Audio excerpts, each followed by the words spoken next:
Senator Bernie Sanders, welcome to the Daily Social Distance. With you, Trevor. Let's jump straight into it. I was drawn to this quote that I'm going to read, where you were talking about the Democrats and the coalition. And you said, I understand we do not agree with Joe Biden on all of the issues. Believe me, I know that. I ran against Joe Biden. And then you went on to say, but at this moment, what we need to do is engage in coalition politics with the goal of defeating Donald Trump. It's an interesting way that you phrased that statement. Tell me why it's important for you to say that to people who may support you. Donald Trump, in my view, is the most dangerous president in the history of this country. It's not just that he's a pathological liar, which he is. It's not just that he has rejected science, which, as you know, has resulted in the death of so many people in this country from the pandemic. It's not just that he's a racist or a sexist, a homophobe, or a xenophobe. Donald Trump is working actively to undermine American democracy. So what you're seeing now is what I would call a united front of people who have many different points of view. You have some honest conservatives who are saying, you know what? I'm a conservative, but we got to get rid of this guy because he is just not what America is supposed to be about. And you're working with progressives. So this is what coalition politics is about, is to say we have differences of opinion. I disagree with Joe on some issues. You know, I certainly disagree with John Kasich on many issues. But we're going to come together to defeat Trump. And the day after Biden is elected, we're going to have a serious debate about the future of this country. But it'll be done within the framework of a democratic society. You've always been somebody who says, I understand the pain of those who have lost their jobs, whose jobs have gone overseas, who have seen their pay not rise at the level that it should. They've seen a diminishing quality of life, to the point where there are some people who voted for Trump because whether they liked him or not was almost irrelevant. They said, this man is speaking to me. And they said, well, Bernie Sanders sort of speaks to me as well. So then with that said, how do you think you would talk to a voter who didn't vote for Trump, or rather voted for Obama, then voted for Trump, and says, you know what, Bernie, I just want a better life. How would you speak to them to try to get them to change their votes? Trevor, that is a great question. And there are millions of those people. And what I would say is I understand where you're coming from. I understand your disappointment in many respects with the Democratic Party, all right, who have not delivered the goods for you, whose policies in many areas have not been significant in terms of protecting working people. I got that, and you're right, okay? But then what I would say is you believed in Trump when he told you he was going to stand for the working families. He is a fraud and a liar, and you got to see that. He told you that he would drain the swamp, and yet he has appointed more billionaires to his administration than any president in history. He told you he would provide health care to everybody. Remember that, Trevor? Health care to everybody. He is trying today, continuing his efforts to throw 32 million people off the health care that they have. He said he would protect Social Security, Medicare, and Medicaid. Take a look at his budgets.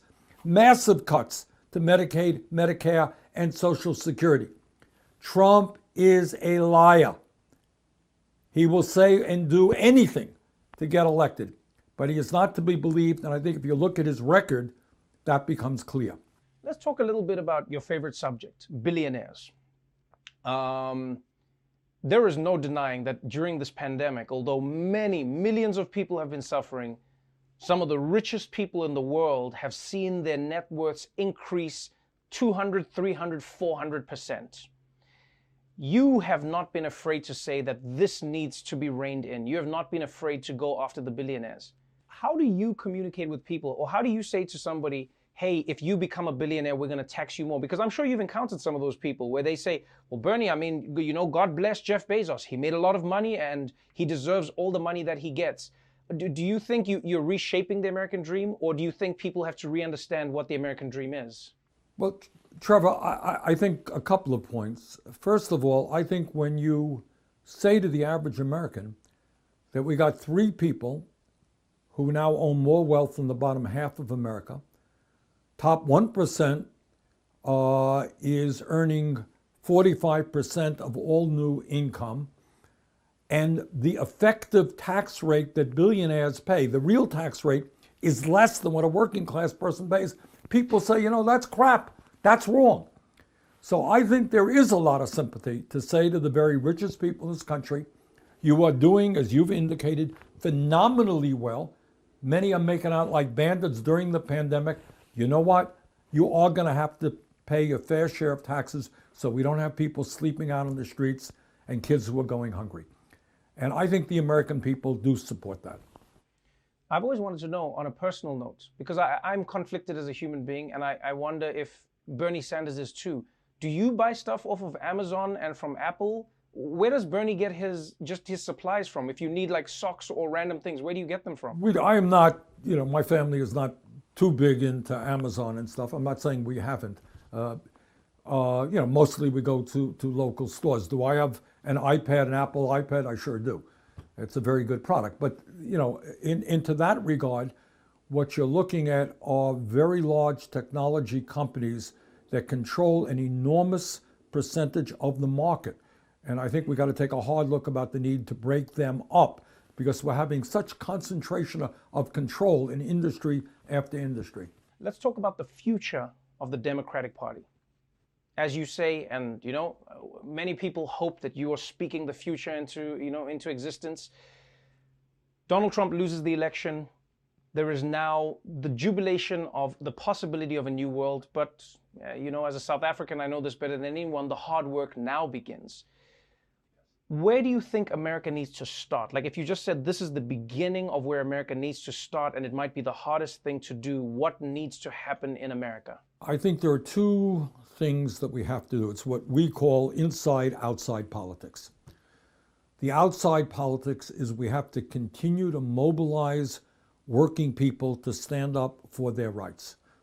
Because as you well know, coming from South Africa, nobody gave the people of South Africa freedom.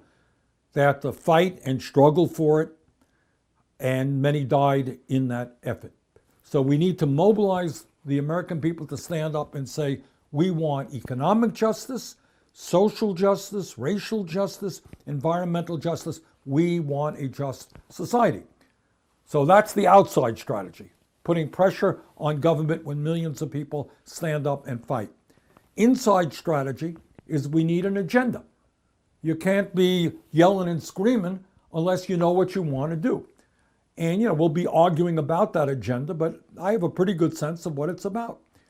It is what the working families of this country desperately need. Look, there's something wrong when in almost the last 50 years, the average American worker, in terms of inflation accounted for dollars, hasn't seen a nickel increase in his or her wages, despite a huge increase in productivity. So all you got to do is sit down and say, okay, what do working families need? We need to guarantee that when so much work has to be done in America, rebuilding our infrastructure, childcare, education, healthcare, climate change, God knows, millions and millions of jobs, guaranteed jobs to all people at a decent wage. Healthcare is a human right. Education is a human right. Tell the billionaire class they're going to start paying their fair share of taxes. Let me leave you with this question. Bernie Sanders is in many ways a paradox. You lead a huge movement that is largely made up of young people. Some of your biggest allies in Congress are the youngest, freshest faces in politics that we've seen. And yet you are what many people would term, I wouldn't, an old man. Some people would say you are an old man. I would love to know how that came to be, because many people say the older you get, inevitably the more conservative you become. And the country has been divided politically by age.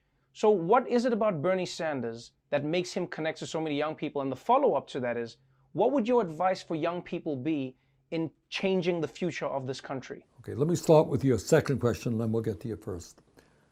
The first point I have to make to young people is I know that many of you think politics is bullshit and you don't vote, and you don't care.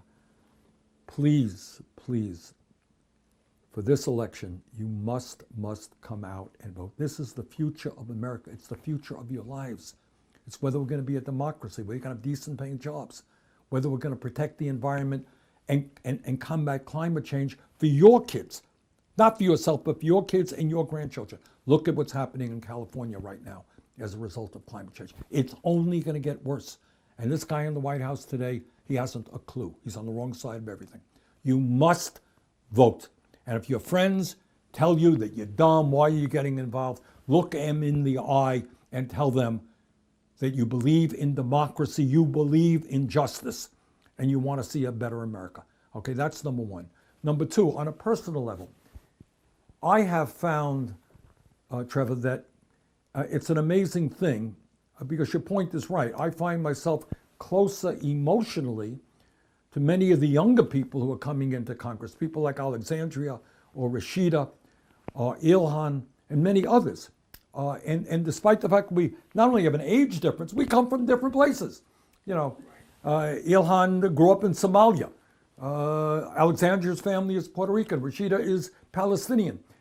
But we share a common deep belief in democracy and in justice. And they are real people. They are authentic. And I find myself feeling very comfortable around real people, not phonies. And they are real people. Senator Bernie Sanders, thank you so much for taking your time, and good luck out there on the trail. Thank you very much. Thanks for having me.